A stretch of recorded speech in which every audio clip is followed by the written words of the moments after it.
పైకి మనం అందరం పరిశుద్ధులుగా కనబడతాం. ఎప్పుడైనా మీరు ఆలోచించినారా, ఇంత పరిశుద్ధత నాలో ఉందా? నేను చెప్పేవన్నీ నేను చేస్తున్నానా? అది చాలా అవసరం. లేకుంటే నోటికొచ్చిందంతా వాగేసి ఆ ఉద్రేకంతో ఆవేశంతో అన్నీ చెప్పేసి తీర్పు గురి కాకూడదు. ఎవరి ఆశించే అవసరం లేదు. నేను నా అనుభవంతో చెప్తున్నాను.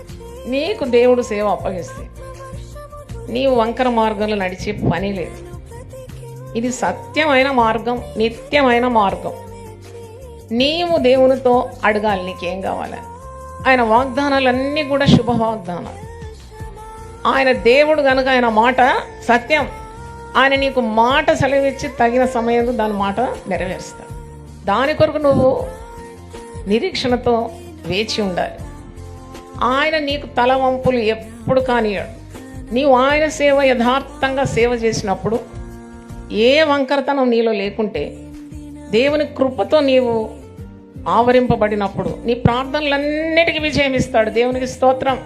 అడుగు వాటన్నిటికంటే నువ్వు ఊహించు వాటన్నిటికన్నా అత్యధికంగా నిన్ను నీ పరిచర్యను ఆశీర్వదిస్తాడు.